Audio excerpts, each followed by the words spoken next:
ব্যবসাটা কালকে শুরু করছি, কালকে আধা ঘন্টা করছি, আর আজকে 1 ঘন্টার মধ্যে সব শেষ। আর গাড়িটা তো আপনি নিয়ে গেলেন ভাই। তাইলে যা পারো না হে করো কে? ভাই করি তো ঠিক কে, ছোট ভাইটা ভাই অসুস্থ, ব্লাড ক্যান্সার। ডাক্তারের কাছে নিয়ে গেছিলাম, ডাক্তারে কইছে 1,10,000 টাকার মতন লাগবে। 1,10,000 টাকা যদি চিকিৎসা করে তাহলে ভাইডারে রাখতে পারবো, নাহলে ভাইডারে মনে হয় রাখতে পারবো না।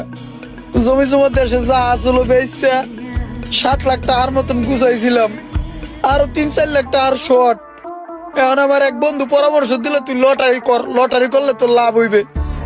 এখন ভাই লটারি তো করলাম, এখন তো ভাই আমি 1 ঘন্টায় ধরা খাই গেছি গা, গাড়টি গোল হয়ে গেছে গা। বাইকটা আসলো এটা তো ভাই আপনি পাই গেলেন, এখন কি আমি ছোট ভাইটারে রাখতে পারবো?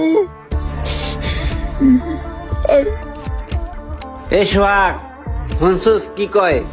এহনে কি করাম? কথাবার্তা বাদ দিয়া বাইকে উঠ।